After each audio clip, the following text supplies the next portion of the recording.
Nossa gratidão a Deus, ao nosso bispo, ao pastor Samuel, à diretoria da igreja, pastor Enoque, pastor Lucas, pastor Edmilson, pela honra que mais uma vez me confere de estar aqui, ocupando essa tribuna, para compartilhar um pouco com os irmãos a palavra de Deus. Quero estender aqui a minha saudação ao Irã, sua esposa, a irmã Liane, Deus abençoe. Muito bom revê-los aqui. Terça-feira eu estava em Minas Sul, pastor, ministrando lá, e hoje aqui, né? Mas, com alegria, eu quero convidar os irmãos a estarmos lendo na carta de Paulo aos Efésios, capítulo 3, e os versículos 14 a 21. Carta de Paulo aos Efésios, capítulo 3, e os versículos 14 a 21.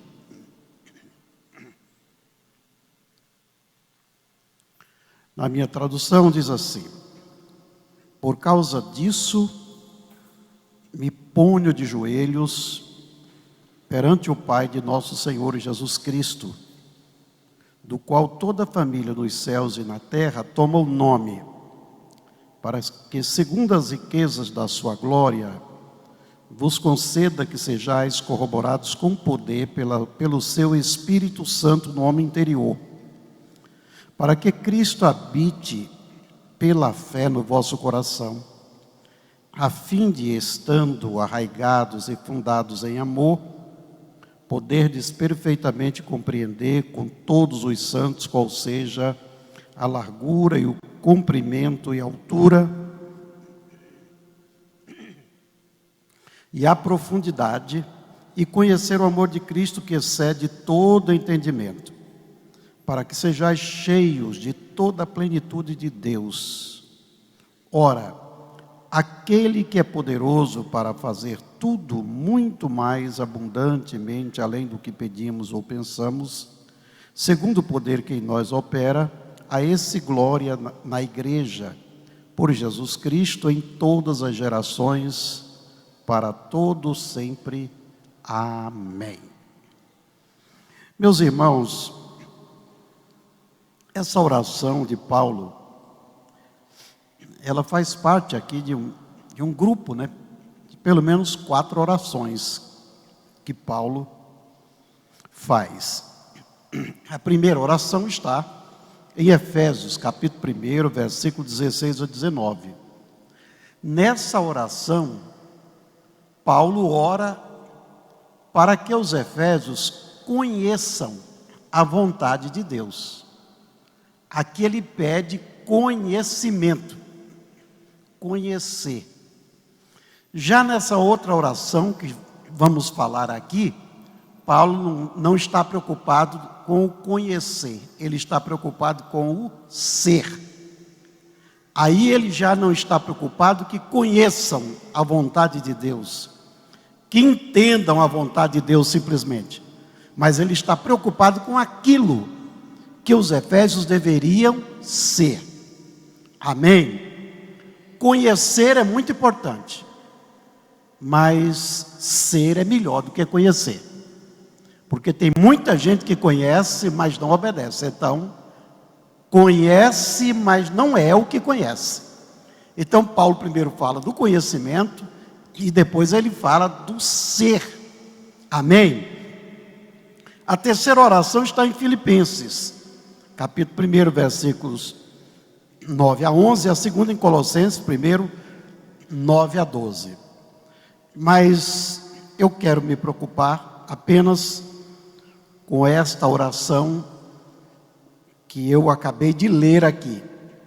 O apóstolo São Paulo, nessa oração, ele não trata de coisas materiais, de necessidades cotidianas, do dia a dia da nossa vida, de problemas que nos incomodam, de situações que nos afligem. Apesar de que quando Paulo escreve essa carta, ele estava preso em Roma,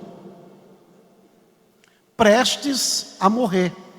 Paulo está no final de sua vida, pastor Enoque. ele podia fazer ali um vitimismo, uma lamúria, né? E dizer: meus irmãos, ore por mim, eu estou preocupado, acho que vou morrer, minha vida está chegando ao final, sirvo a Deus por tanto tempo, mas olha a situação que eu me encontro. Alguém diz que Paulo estava preso o corpo, mas a alma estava livre. A alma estava livre.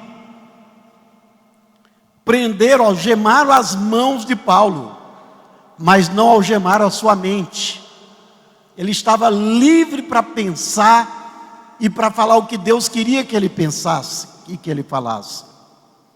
Ele sabia que o martírio estava próximo, mas não era isso que lhe preocupava com relação à igreja de Éfeso. Não era nem o seu problema pessoal e nem os problemas pessoais daquela igreja. Paulo estava preocupado com uma coisa que é fundamental para mim e para você.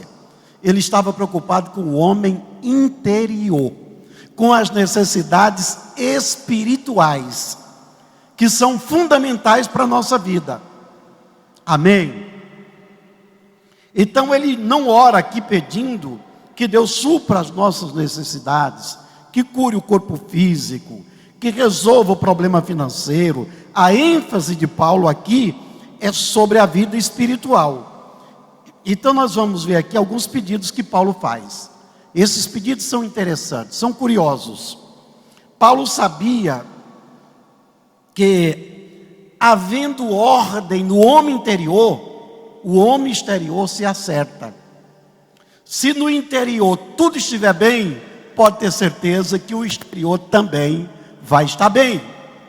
E é por isso que Jesus fala: buscai primeiro o reino de Deus e a sua justiça, e as demais coisas lhe serão acrescentadas. Essa é a ordem do nosso progresso.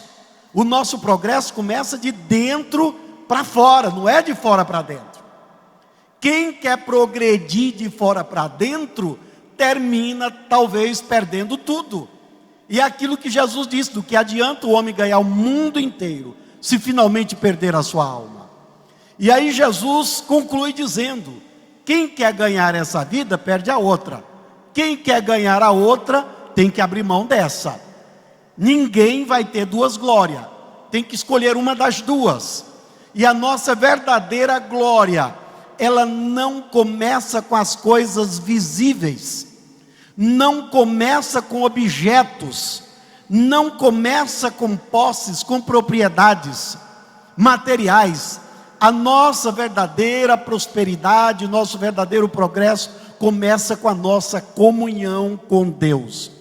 Quanto maior for a nossa comunhão com Deus, maior será a nossa vitória. Então, para ganhar a outra vida, às vezes nós temos que abrir mão de muitas coisas aqui. É o que fazemos no nosso dia a dia. A vida cristã é um constante renúncia, um constante de renúncia. Todos os dias nós estamos renunciando a alguma coisa por amor a Cristo, abrindo mão de coisas, abrindo mão de algo que aparentemente é legítimo, mas não nos convém. É aquilo que Paulo escreve lá em Coríntios, né? Capítulo 10. E acho interessante ali, pastor Enoque, Paulo fala ali de liberdade com responsabilidade, né? Liberdade com responsabilidade. Não tem ninguém mais livre do que nós. Somos livres para fazer qualquer coisa. E Paulo diz: mas convém, vale a pena, glorifica a Deus a sua atitude, sua ação. Se não glorifica, abra mão. O que vou fazer escandaliza meu irmão, então não faço. Vai prejudicar alguém? Não faço. Vai fazer alguém tropeçar? Não faço. Amém? E aí Paulo diz que nós temos um compromisso, primeiro com Deus.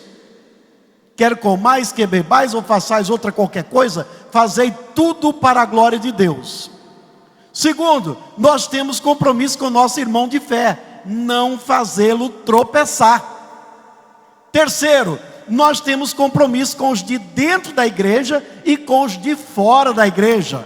Paulo diz: não deis escândalo, nem a judeu, nem a grego e nem a igreja do Senhor. Viva de modo que o nome de Deus seja glorificado.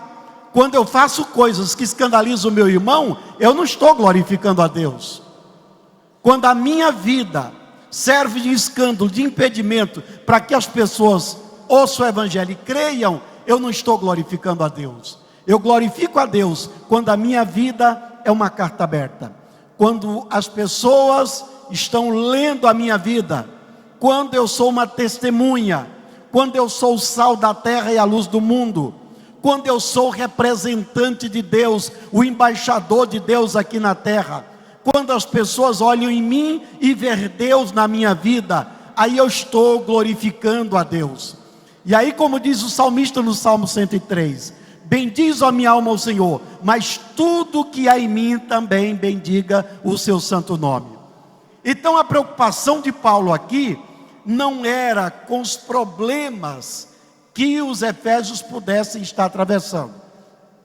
E aí nós vamos começar a ver o que Paulo pede. Primeiro ele pede aqui, que sejais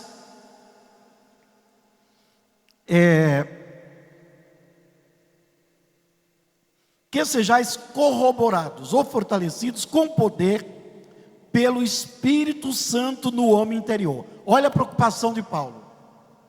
Paulo está pedindo aqui para os efésios o que nós precisamos hoje: força, graça, poder para vencer a adversidade. Paulo não está dizendo, Senhor, tira o problema da vida deles. Ele está dizendo, Senhor, dê força para eles vencer, força interior, autoridade, que o Espírito Santo esteja neles, fortalecendo, revestindo. Você pensa que nós estamos aqui hoje pela nossa força? Jamais. Estamos aqui pela força do Espírito Santo. Foi Ele que nos trouxe até aqui. Eu acho interessante, pastor Enoque, que o apóstolo São João diz que ninguém é capaz de dizer que Jesus é o Senhor se não for pelo Espírito. Ou seja, eu entendo que todas as nossas ações que glorificam a Deus, que contribuem para a nossa fé, é uma ação do Espírito Santo nos ajudando. Quando você dá um glória, é porque o Espírito Santo está te dando aí essa disposição e a vontade de glorificar. Quando você lê a Bíblia e ocupa longo tempo lendo a Bíblia, glorifica, porque o Espírito Santo está te dando força para ler a Bíblia. Quando você ora, o Espírito Santo está te dando força para orar. Quando você vence a tentação, o Espírito Santo está lhe dando força. Quando você tem um testemunho exemplar, o Espírito Santo está produzindo fruto na sua vida, para que você viva conforme o caráter de Deus. Amém, irmãos?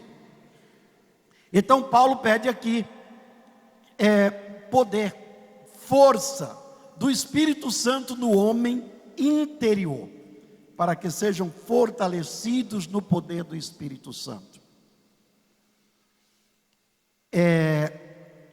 Em segundo lugar, ele pede aprofundamento, profundidade no amor de Deus. O nosso amor não pode ser superficial. Aliás, Paulo diz aí em Romanos capítulo 12, que o amor seja não fingido, né? Capítulo 12, né?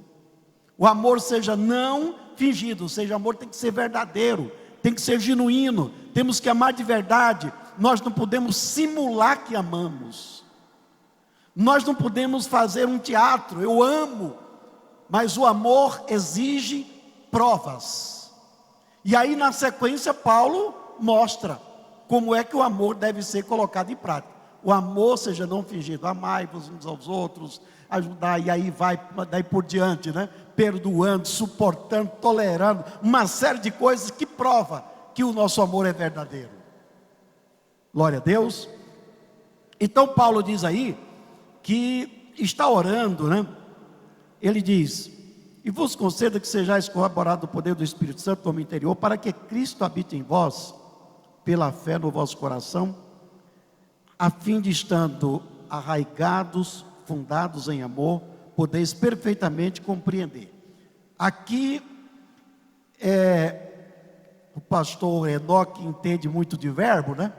Aqui nós temos 3 verbos, né, pastor Enoque? 3 verbos, e cada verbo desse aqui tem aqui uma figura oculta por trás. tem uma figura oculta por trás. Verbo habitar. Habitar. O original aqui, essa palavra habitar significa, a palavra kenet, significa ser dono da casa, ou permanecer na casa. E aqui, pastor Enoque, nós temos um problema. Tem muita gente que quer o Espírito Santo, o poder de Deus, só no dia de festa. Passou, tchau e bênção. Quando for o dia do avivamento, eu quero de novo. É como se fosse uma roupa que você veste para o casamento, que você veste para uma ocasião especial. Paulo disse, não é isso que Deus quer para nós. E não é isso que eu quero para vocês. Eu quero que Cristo habite em vocês. More, faça morada. Que você não seja uma tenda onde ele simplesmente pernoita, onde ele passe, mas que você seja a casa, e ele seja o dono, que ele mande, que ele habite, que ele more, que ele tenha domínio nessa casa. É esse o sentido que Paulo coloca aqui. Veja a importância desse verbo habitar. Habitar é morar, é fazer morada, é permanecer. Paulo está dizendo, eu não quero que vocês tenham Cristo só por ocasião dos eventos, uma vez por ano, só na Santa Ceia, só na hora de expulsar o demônio, só na hora da luta, da prova, da tribulação. Cristo tem que habitar em vocês 24 horas por dia, tem que fazer morada no seu coração, tem que ser dono da sua vida, tem que ter a chave do seu coração, permitido por você.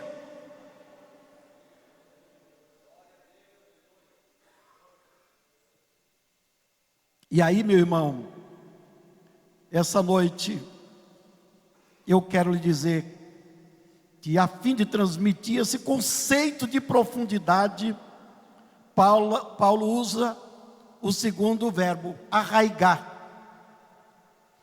que nos faz lembrar uma árvore com raiz profunda.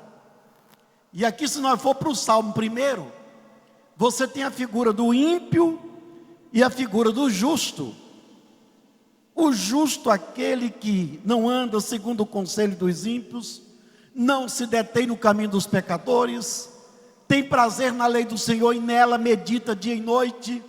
É como árvore à margem de ribeiro, que tem raiz profunda.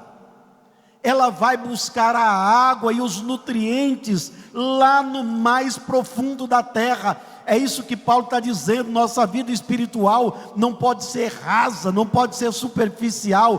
Temos que aprofundar, arraigar nossas raízes espirituais. Não pode ser semente no terreno pedregoso. As nossas raízes têm que aprofundar. Tem muita gente hoje, pastor Enoque, que você pensa que tem raiz, você vai ver, não tem. Eu fiquei sabendo hoje de uma pessoa que eu confiava tanto, que mudou completamente sua linha doutrinária de crer, e mudou tudo, e disse que nós estamos tudo errado. Nós estamos tudo errado, eu, o senhor e todos nós que pregamos, estamos tudo errado. Não vou nem citar o que é a tese dele aqui não, porque eu não quero propagar, né?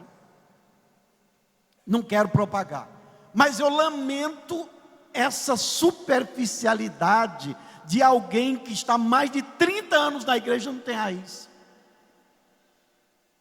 Aí eu me lembro daquela história, né?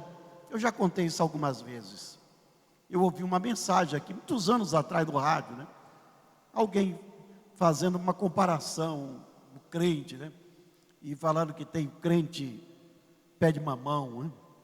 Dá fruto rápido, mas com um ano já caiu, né? Aí, crente coco da Bahia. Parece ser bom, né? Só que quanto mais cresce, mais o fruto diminui. Quanto mais posição, mais raquítico na fé ele fica. Amém? E aí tem um outro crente, né, que ele cita, né? Crente bananeira. Só dá caixa uma vez, hein? E aí fica a vida inteira dizendo: já fiz, eu já fui, já expulsei demônio, já ganhei alma, já fui missionário, já fiz. Por que não faz ainda hoje? A Bíblia diz que nós somos escolhidos para dar fruto com permanência. E o vosso fruto permaneça. Não é fruto uma vez na vida. Já deu fruto, não dá mais. Não, é fruto permanente. Amém, irmãos? Quer uma prova? Salmo 92. Os que estão plantados na casa do Senhor, mesmo na velhice, serão viçosos e florescentes e frutíferos. Está aí a prova. Mas aí tem o crente, que eu acho que é o que tem aqui essa noite. Eu acho que eu deixei por último aqui, porque é o que tem aqui essa noite. Ele diz que é o crente mangueira. Que alguém fala: esse pé de manga aqui foi plantado pelo meu bisavô, pelo meu tetravô, e está lá dando manga todo ano, e vem chuva, e vem vento, vem tempestade, e ele está lá firme. Assim é o crente arraigado em Jesus. Os anos se passam, você está cada vez mais firme. Eu completei esse ano 59 anos de fé. E olha, como disse Paulo, a salvação agora está mais perto do que quando eu aceitei a fé. Eu acho que muitos de vocês também hoje estão muito mais firmes, muito mais fortalecido, muito mais convicto, esperando Jesus qualquer hora. Se já viajamos tanto, se caminhamos tanto, por que desistir?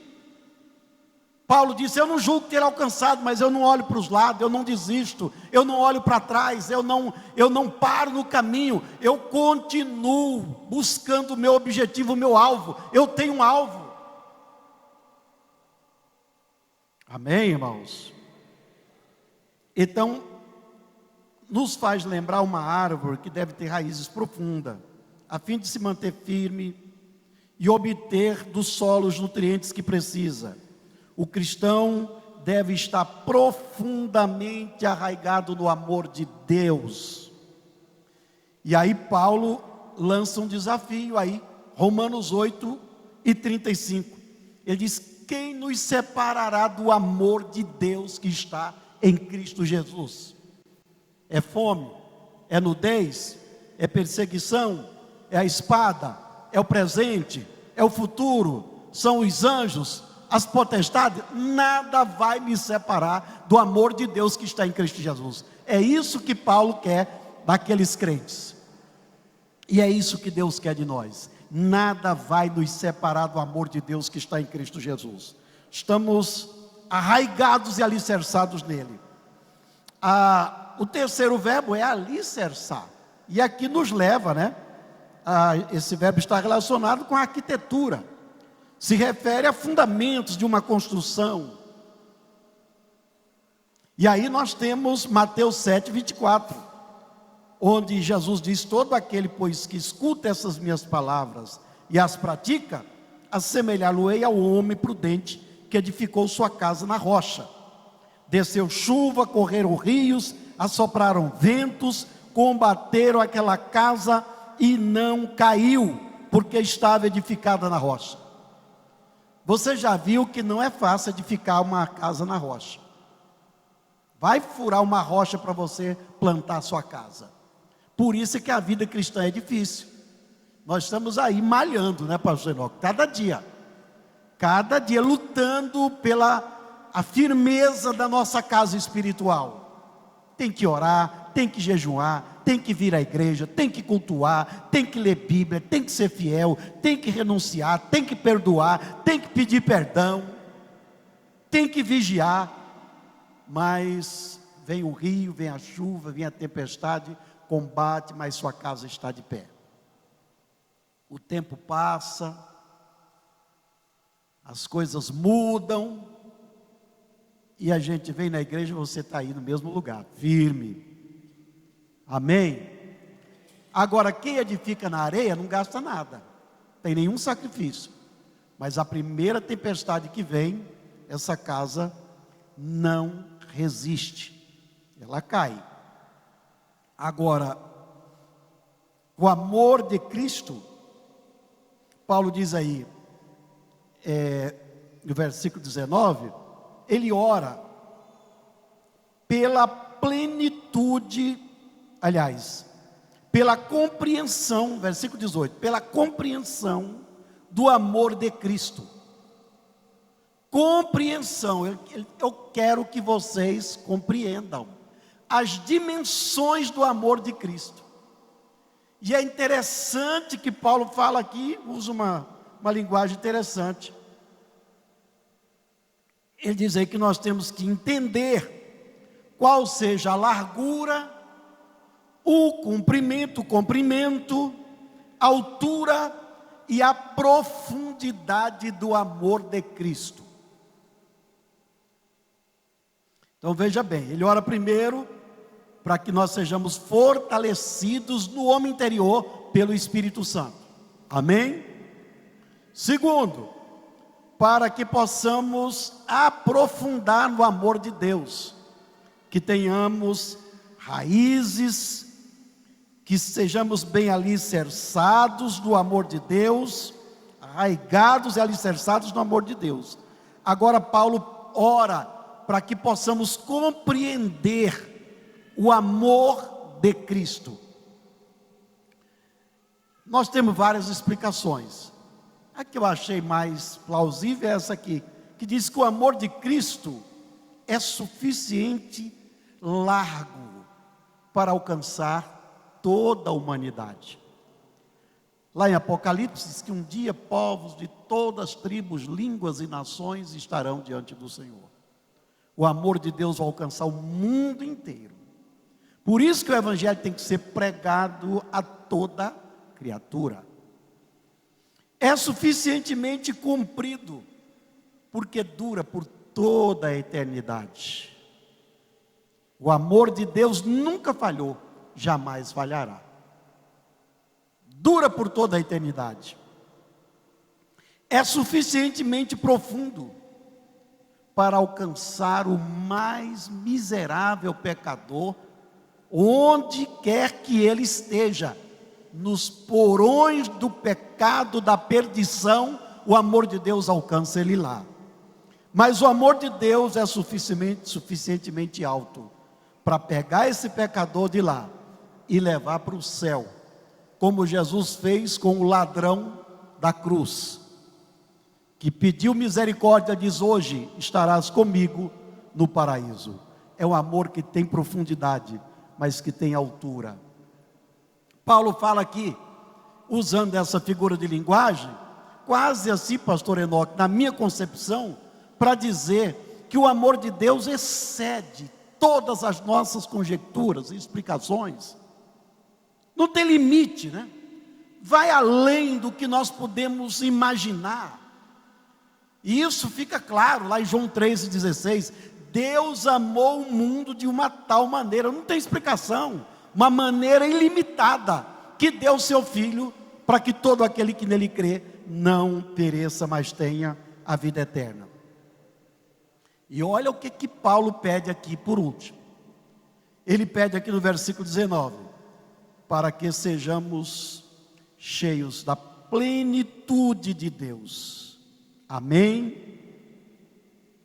Cheios de toda a plenitude de Deus. Conhecer o amor de Deus que excede todo entendimento, e que sejais cheios de toda a plenitude de Deus.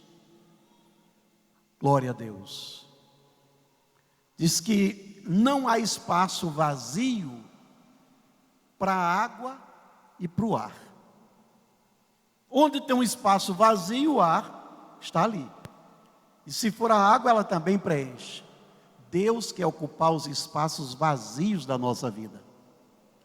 Ele quer nos encher totalmente. Eu lembro aqui de uma frase que o pastor Enoque sempre usa aqui, que nós temos que estar encharcado com a palavra de Deus, né?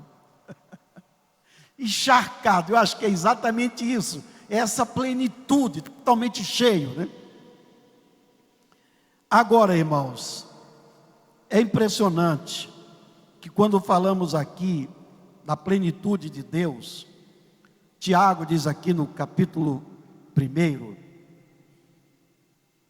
versículo 4, ele diz: tenha porém a paciência, a sua obra perfeita, para que sejais perfeitos e completos, sem faltar em coisa alguma. A Bíblia diz, Deus falou para Abraão lá em Gênesis 17, né? Anda em minha presença e ser perfeito. Lá em Mateus capítulo 5, 48, Jesus disse: sede vós perfeito, como é perfeito o vosso Pai que está nos céus. Lá em 1 de Pedro, capítulo 1, versículo 14 e 15, sede vós santo, como é santo o vosso Pai que está nos céus. Sede santo em toda maneira de viver. A palavra de Deus nos fala também, Efésios capítulo 4, versículos 12 a 14, Deus deu dons à igreja, para que pudesse aperfeiçoar os santos, até que todos nós pudéssemos atingir a medida perfeita da unidade de Cristo. A nossa medida perfeita não é o nosso irmão de fé, é Jesus. Amém, irmãos? É Ele o nosso padrão. Apesar de que Paulo, escrevendo a Timóteo, lá na primeira carta de Paulo a Timóteo, capítulo 4, versículo 15, ele diz: seja o padrão dos fiéis. Seja, ali já fala de um modelo. Seja modelo para os fiéis. Padrão é uma forma. Você vai numa cerâmica, ali tem uma forma que faz os tijolos. Todos os tijolos que passam naquela forma têm a mesma quantidade de furo, têm as mesmas letras e palavras e códigos ali naquela cerâmica, porque passou por uma forma só. É isso que Paulo está dizendo, que nós temos que ser um padrão perfeito. Ele chega a dizer: sede meus imitadores como eu sou de Cristo. Então, Jesus é o nosso padrão de perfeição.